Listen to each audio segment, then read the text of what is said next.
O ano é 2019, mas tem hora que parece estarmos de novo nos tempos da ditadura militar.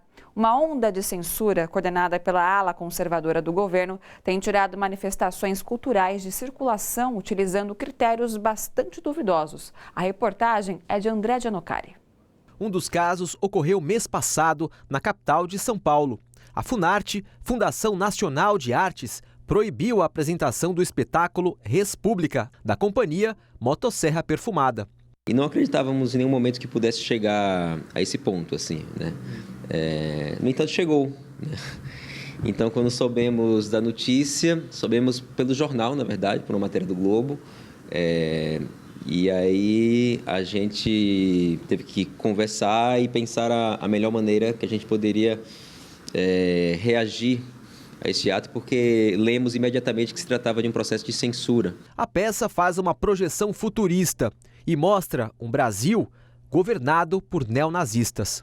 Depois de procurar o CONDEP, o Conselho Estadual de Direitos da Pessoa Humana, o grupo conseguiu o direito de encenar a montagem em outro espaço. A gente recebeu apoio de pessoas e instituições, como eu falei, assim, um apoio que foi fundamental para que o projeto não fosse encerrado ali, ou a gente não tivesse forças para realizar o projeto. Porque desde sempre, esse projeto ele foi movido com uma verba muito pequena, sem verba, na verdade, porque a gente não conseguiu, até por conta desse contexto político, a gente não conseguiu nenhuma verba de incentivo para a realização desse trabalho.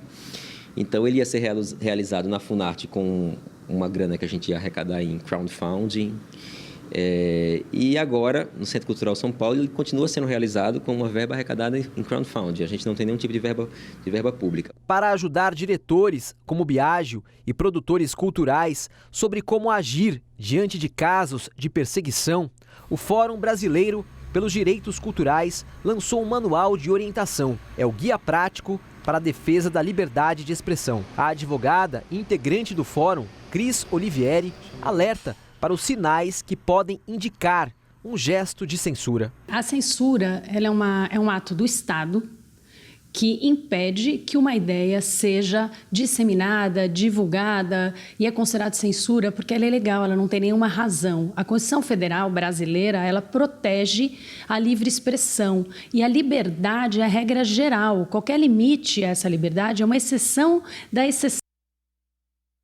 Ao se sentirem censurados, agentes da cultura devem procurar órgãos de justiça, explica a especialista. É importante que o cidadão, o artista, o produtor, o gestor de uma instituição saibam que a Constituição protege a liberdade de expressão e que, portanto, a estrutura judicial do Estado está aí para garantir que essa manifestação ocorra e que a censura ela é o olhar de algum governante, de alguém que está no poder naquele momento e que sente esse impulso de impedir uma ideia.